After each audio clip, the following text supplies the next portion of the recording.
আসসালামু আলাইকুম বন্ধুরা, কেমন আছেন সবাই? আমি আজ তোমাদের দেখাবো নদীর পাড়ের একটি প্রাকৃতিক ছবি।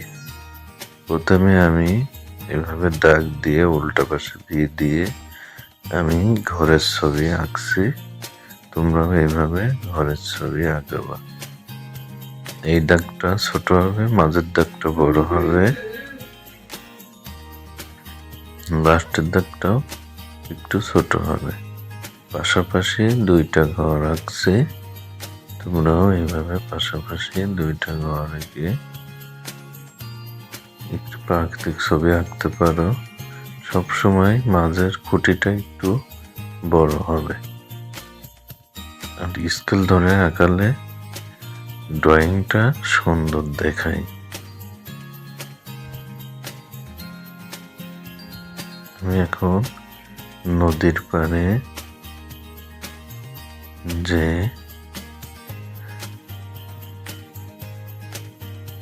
বেড়া থাকে সেই বেড়াগুলো আঁকছি। দেখো, আমার নদীর পাড়ে খুঁটি দিয়ে যে বেড়া আঁকানো হলো আঁকালাম।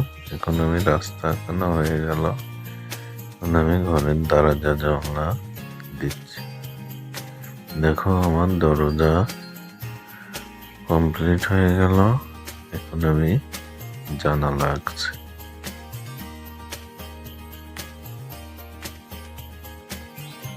এখন আমি আমার ঘরের পিছনে, বাড়ির পিছনে যে দুইটা গাছ, সেই গাছের দৃশ্য আঁকছি। তোমরা নিচ থেকে ধরে উপরে, উপর থেকে ধরে নিচে করলে গাছের একটি সুন্দর প্রাকৃতিক দৃশ্য হয়ে গেল। এখন আমি দূরের গাছপালা বোঝানোর জন্য দুই পাশে দুইটা দাগ দিলাম। নিচ থেকে ধরে উপরে, উপর থেকে ধরে নিচে। এইভাবে তোমরা দূরের গাছপালা আঁকানোর জন্য এইভাবে আঁকাবা। আমি এখন সূর্য মামা আঁকাচ্ছি। 2 টাকার একটা কয়েল দিয়ে সূর্য মামা উদিত হচ্ছে, ভোরের সূর্য। দেখো, কত সুন্দর একটি সূর্য আঁকানো হয়ে গেল। এখন আমি বাড়ির আঙিনায় বা রাস্তার পাশে যে ঘাসগুলো থাকে সেই ঘাসগুলো আঁকছি। দেখো, আমার পাশ দিয়ে যে ঘিরছি নদীর পাড়, সে বাঁশের ঘেরা হয়ে গেল। আমি এখন রং করব।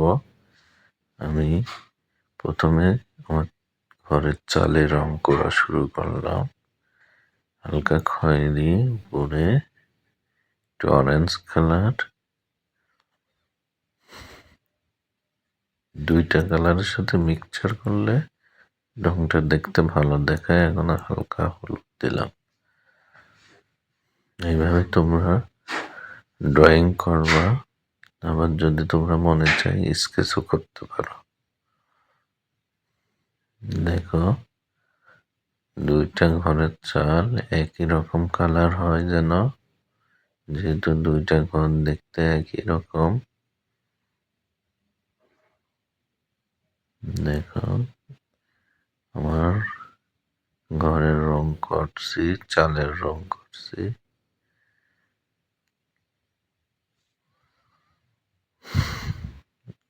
দরজা দুটো খোলা আছে, ওই জন্য আমি দুইটা দাগ দিয়ে বুঝালাম যে আমার ঘরের দরজা দুটো খোলা।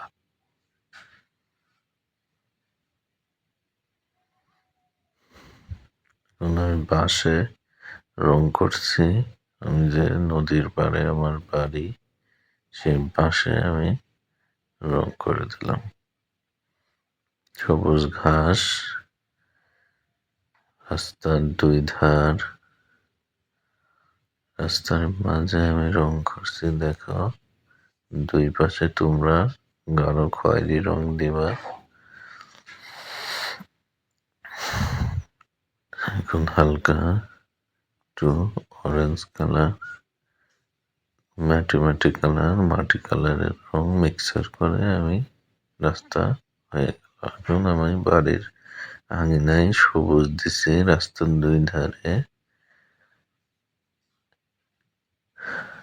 আর রাস্তার ধারের পাশে সবুজের সাথে হালকা সবুজ, এটা হালকা,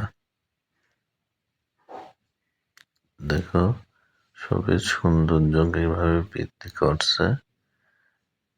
এইভাবে তোমরা রং করলে ছবি ড্রয়িং গুলো সুন্দর দেখাবে। এখন আমি বাড়িগুলো রং করছি, তোমরা চাইলে স্কেচও করতে পারো।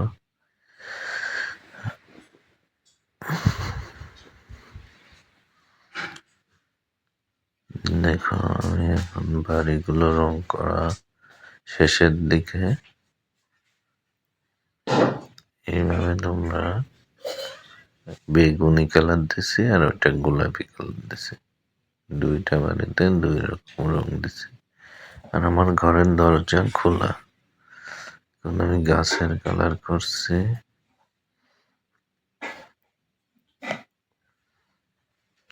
গাছের নিচে সবসময় গাঢ় সবুজ, এটা মনে রাখবা, নিচের দিকে সবসময় গাঢ় সবুজ কালার দেবা।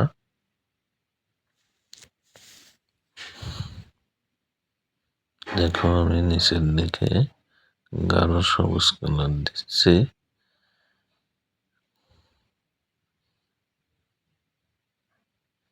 উপরে আমি হালকা হলুদ বর্ণ দিয়ে দিলাম।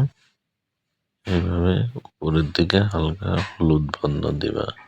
হলুদ রঙটা দিলে গাছের সৌন্দর্য বৃদ্ধি করে, দেখতে বোঝা যায় এটা গাছ। এখন আমি দূরের গাছপালা রং করছি, দেখো এভাবে তোমরা দূরের গাছপালা রং করবা। হালকা হলুদ দিয়ে দিচ্ছি, তোমরা এইভাবে হালকা হলুদ রং দিবা। এখন আমি আমার সূর্য মামাকে রং দিচ্ছি, সূর্য মামা রঙিন হয়ে উদিত হচ্ছে। ভোরের সূর্য রঙিন হয়ে উদিত হচ্ছে, সূর্যের রশ্মিগুলো আমি আঁকছি। তোমরা এইভাবে সূর্যের রশ্মিতে হলুদ রং দিয়ে সূর্যের রশ্মিগুলো যাতে ভালো করে ফোটে।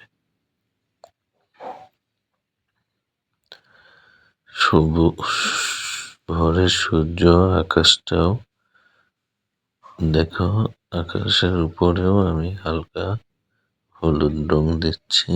এটা ভোরের সূর্য, তাই আকাশের কালারটাও ভোরের সময় এইরকমই দেখা যায়। এখন আমি আমার নদীতে জল রং দিলাম, এই রংটা দিলে ফোটে ভালো। দেখো কি সুন্দর একটি প্রকৃতির ছবি ফুটে উঠলো।